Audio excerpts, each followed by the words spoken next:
హైదరాబాద్ ఫలక్నుమాలో కొత్త ఫ్లైఓవర్ ను ప్రారంభించారు మంత్రి పొన్నం ప్రభాకర్. రద్దీగా ఉండే పాత రోడ్ ఓవర్ బ్రిడ్జ్ కి సమాంతరంగా 52 కోట్లకు పైగా ఖర్చుతో 360 మీటర్ల పొడవున ఈ కొత్త ఫ్లైఓవర్ ని నిర్మించారు. దీనివల్ల ఫలక్నుమా, చార్మినార్, ఎంజీబీఎస్, కోటికి వెళ్లే దారుల్లో ట్రాఫిక్ ఇబ్బందులు తప్పబోతున్నాయి. మరింత సమాచారం మా ప్రతినిధి సుజాత అందిస్తారు.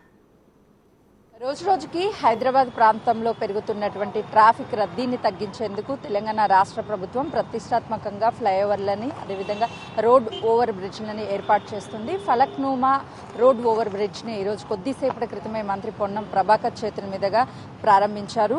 ఈ రోడ్డు ఓవర్ బ్రిడ్జ్ని ప్రారంభించడం వల్ల ఇక్కడ ఉన్నటువంటి ట్రాఫిక్ని పూర్తిగా తగ్గించేందుకే ఈ బ్రిడ్జ్ ఉపయోగపడుతుందని చెప్తున్నారు. ఫలక్నుమా, చార్మినార్, ఎంజీబీఎస్, కోటి, అల్ జువైల్ కాలనీ, రైల్వే స్టేషన్, కాళమాత ఆలయంకి సంబంధించినటువంటి ఈ రూట్స్లో రెగ్యులర్గా చాలా వరకు రద్దీ ఉంటుంది. 2-వే కావడంతో ఈ ఫ్లైఓవర్ ఓపెనింగ్ అయిన తర్వాత ఈ బ్రిడ్జ్ 2 వైపులు అంటే 1-వే కావడం వరకు చాలా వరకు ఈ ట్రాఫిక్ అనేది తగ్గించవచ్చు అని చెప్పి ప్రతిష్టాత్మకంగా ఈ రోడ్ ఓవర్ బ్రిడ్జ్ని ఏర్పాటు చేశారు.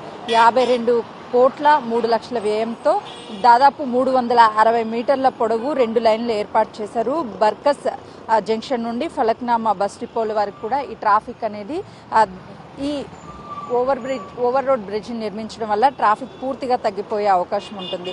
రైల్వే ట్రాక్ పై నిర్మించినటువంటి పాత రోడ్ ఓవర్ బ్రిడ్జ్కి సమాంతరంగా అందుబాటులో వచ్చినటువంటి మరో ఓవర్ రోడ్ బ్రిడ్జ్ అని చెప్పాలి. దీంతో వాహనదారులకి ఈ ట్రాఫిక్ నుంచి కొంతవరకు ఉపశమనం కలిగిందనే చెప్పాలి. ఈ ప్రాంతంలో నిత్యము ట్రాఫిక్ చాలా వరకు ఉంటుంది. ఇప్పుడు 1-వే కావడం వల్ల వెళ్ళేటువంటి వాహనాలు వెళ్తుంటే వచ్చేటువంటి వాహనాలు ఎక్కడ స్టక్ అవ్వకుండా పూర్తిగా సాఫీగా వెళ్ళిపోతున్నటువంటి సిచ్యువేషన్ ఉందనే చెప్పాలి. ఒకసారి మనం విజువల్స్లో చూస్తే కొద్దిసేపటి క్రితమే ఈ రోడ్ ఓవర్ బ్రిడ్జ్ని ప్రారంభించారు. ఇప్పటి నుంచి వాహనాల అనుమతి ఉండడంతో కంప్లీట్గా 1-వే కావడము, ఎక్కడా కూడా రద్దీ లేకుండా వాహనాలు వెళ్ళిపోతున్నాయి. దీంతో ఈ ప్రాంతం చుట్టుపరిసర ప్రాంతాలంతా కూడా ట్రాఫిక్ రద్దీ తగ్గుతుంది అని చెప్పేసి స్థానికంగా ఉన్నటువంటి వాహనదారులు కూడా ఆనందం వ్యక్తం చేస్తున్నారు. ఓవరాల్గా చూసుకుంటే హైదరాబాద్ అంటేనే చాలా వరకు ట్రాఫిక్ ఇక్కడికక్కడ ఆగిపోతుంది. ఇలాంటి బ్రిడ్జ్లు కావచ్చు, అదేవిధంగా